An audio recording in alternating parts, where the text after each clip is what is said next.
Hi there, it's Wellness Wednesday. I hope you are well, and I'm not sure about you, but I can't believe that it's April already and a quarter of the year has gone by. And that was kind of a frightening thought for me yesterday, and I'm glad to be at my desk today because yesterday I was running around like a headless chicken. And all day I was telling myself, actually I was running around and I was telling myself, Chrissy, don't be a headless chicken, don't be a headless chicken. So I kept reminding myself all throughout the day with all the things that I was doing not to be a headless chicken. And this morning when I reached for my coffee cup, the one I chose from the cupboard was grumpy, whatever the weather. And it's funny because I had started to feel grumpy that summer had returned and it's 31 degrees today and it's far too hot for April. And I started to get a little bit grumpy about that, but I chose to accept the fact that this is what it is for now, and we're not going to be too grumpy. Sorry, my phone's just started talking to me. I'm not going to be grumpy about the weather. It is what it is for now, and we will make do with it. But I hope you had a brilliant Easter. I'm sure you consumed your body weight in chocolate. If not, well done to you. We had a lovely time just spending Easter with family and friends, which was nice and what was needed, I think, from myself personally. Just to have a bit of quiet time, not to do a lot of rushing around, to stay kind of just in two places, at my parents' house and at my own house, and see our friends and family, and to have a few laughs and share a few things. And I did do quite a bit of work over the Easter break, which was also good. So I'm feeling that I'm on top of things for April, which is nice. Yesterday I did a workshop for teenage girls as part of a 2-day life skills clinic with JCU Fire, which is Townsville's famous female basketball team. And I was really honored to be asked to be a part of that event. And I spoke to the girls about self-care and well-being. And what was quite interesting about that experience for me is that it was hard to, I didn't really know until the day before how many girls were going to be there and what ages, etc. So I was, preparing in my mind how to pitch it at different levels based on who may or may not be there. And it was predominantly 14-year-old girls. So it was interesting when I asked them words like, who knows what self-care is? They didn't know that. Who knows what well-being means? Some people kind of knew that a little bit, some people not. Self-acceptance, who knows what that is? Some people kind of knew a little bit, but not too much. And self-love. So we talked about those few things. But in order to kind of get them onto the same page as me, initially what I did is I showed them this little battery pack. Because we all have mobile phones with this symbol on it, and we all know that when we're here in the red, we need to charge our phone.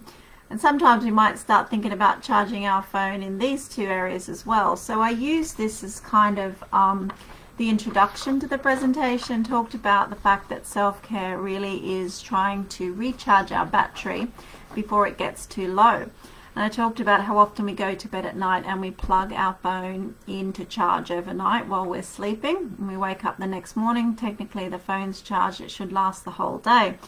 But throughout the day we might notice the battery charge going down and how we can find ways to top ourselves up throughout the day. So that was quite interesting, and then they understood that. And then I talked about this emotions wheel, which I shared with you a few weeks ago. And as it was a basketball clinic, I talked about the fact that, on any given moment of the day, we might be bouncing around in these 4 quadrants of the emotions wheel. And in fact, we could find ourselves spending more time in one part of the court than another. So in this, if we're feeling sad, depressed, bored, or gloomy, we're spending a lot of time down in this area of the court. We can start to be aware of that and think, well, okay, how can I move myself into one of these other more pleasant areas of the court to get ourselves in a better position? So I think they understood that as well. And then we talked about, what happens when we feel anxious. And I gave an example of how I had a busy day ahead of me yesterday, and coming to do a talk with them was just one of the things that I had on that day. And it's normal and common to sometimes feel a bit anxious about all the things that we have to do, or all the things we we're worrying about. So I showed them this simple little table, which I did find on the internet, and it's quite helpful. And when we feel anxious, here's some very simple things that we can do.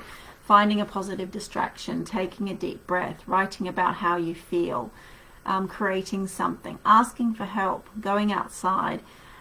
It doesn't mention mobile phones on here, so it was interesting as well to think about how we can encourage teenagers to put their phones down, go outside and do different things which are not related to our own screen time.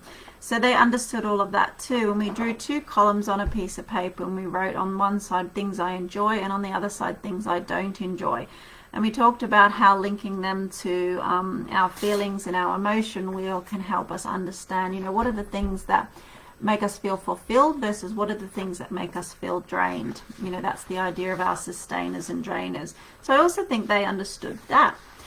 And then, I shared this concept about the importance of self-love and how self-love is our superpower, because when we love ourselves, we're more inclined to take care of ourselves, and we're more inclined to make healthier choices and to look after ourselves better. And I think they understood that too.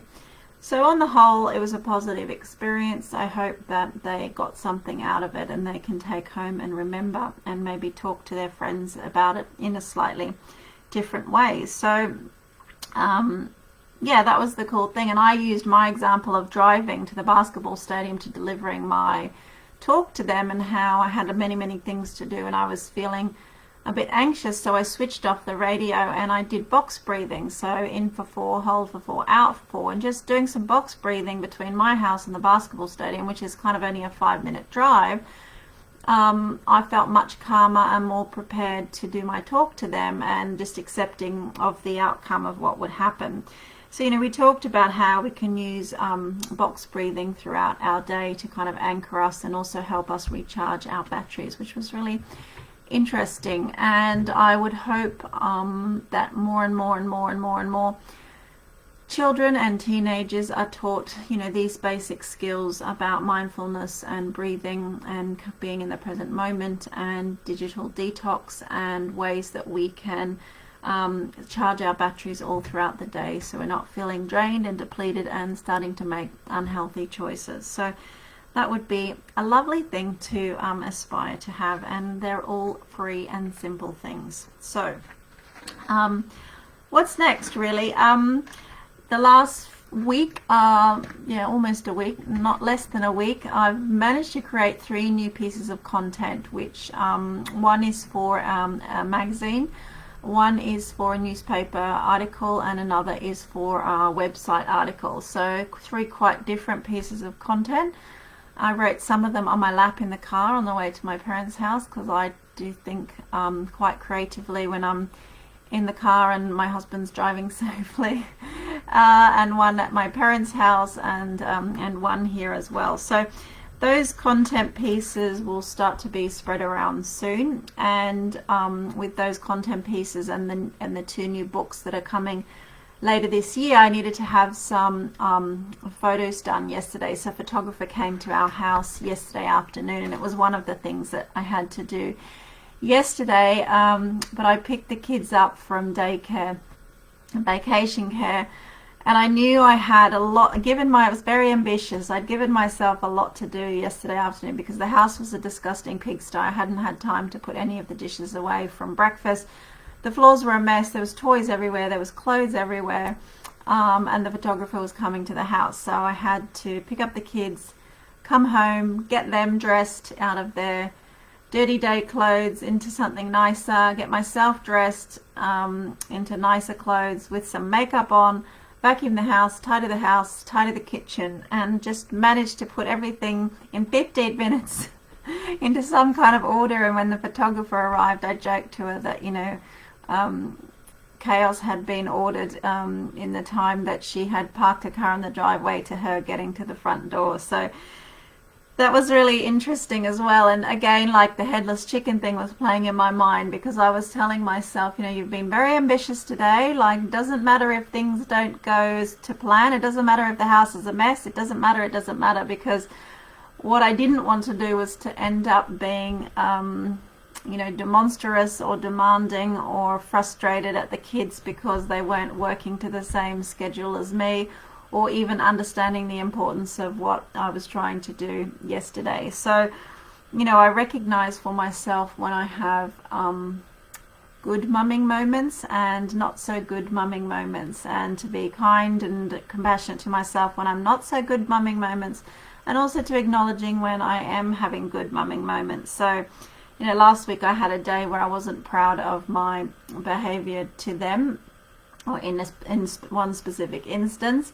But, you know, I reconciled it, reflected on it, forgave myself for it, and then the next day when something else happened, I was able to react and respond in a different way. So, you know, I think it's important to kind of that self-awareness as to being mindful of how we're behaving, but what we're thinking and feeling after, and then what we can do with it next time. And it's interesting because having been through those moments of reflection of my not proud moments, and then having some other moments that I was deeply grateful for over the weekend, I was out walking with my eldest and she said to me, "Mummy, thank you for growing me in your tummy." And that was really beautiful. And I said, "Oh, thank you for saying that. I love growing you in my tummy and it's very special," and blah, blah, blah. And so we had a nice moment. So I thought, ka-ching, there's one proud mummy moment to bank for later.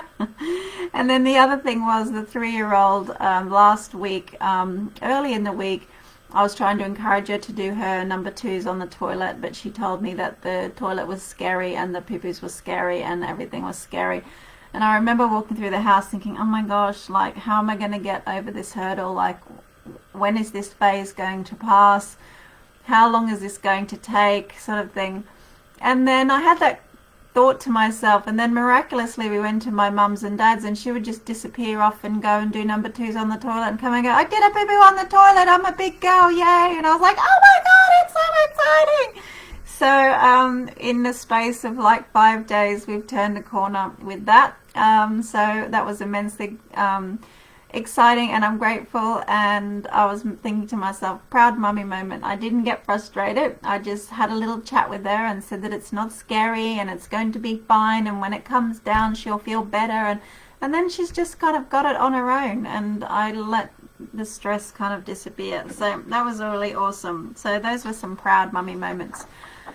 But it is true that sometimes we give ourselves a lot to do and we can be too ambitious, and I'm conscious of being that headless mummy chicken when I'm being too ambitious. So for the next few weeks I'm deeply absorbed in a project that I'm working on in Brazil, which uses a lot of mental energy and my battery power. However, I know that if, you know, I focus on what helps me feel good and healthy, then I'll do my best. And yesterday, just to take half an hour to go for a jog, because my back has still been sore the last 2 weeks. I haven't been jogging as much, but I felt good yesterday, so I was able to go for a jog and to get into, you know, good headspace so I can sort things in my mind clearly. And when I'm out jogging, I can be problem solving and thinking of solutions and ideas and ways that we can to be more focused on what we're doing.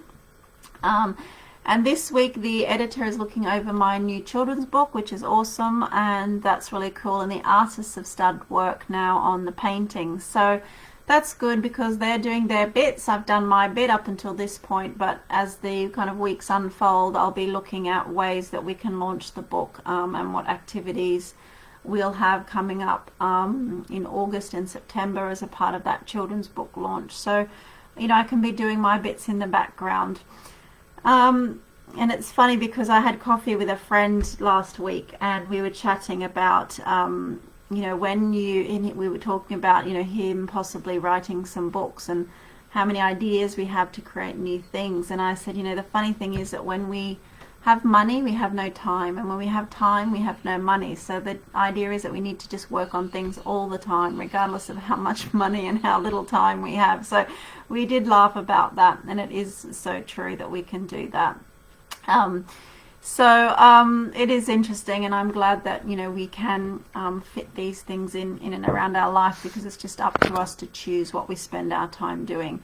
And I've met so many amazing people in the last year, and one person who is on my current list of amazingness is Amy Molloy. and Amy Molloy invited me to share with her some quirky tips on mindfulness as part of a podcast series that she writes for. And then we swapped books, and Amy's written 4 books, and this is one of her books called The World is a Nice Place, which I've been reading the last week. And I just wanted to read this to you. Imagine if you could hope for the best, even after the worst. Imagine if your past became your superpower. Imagine if you could be happy, regardless.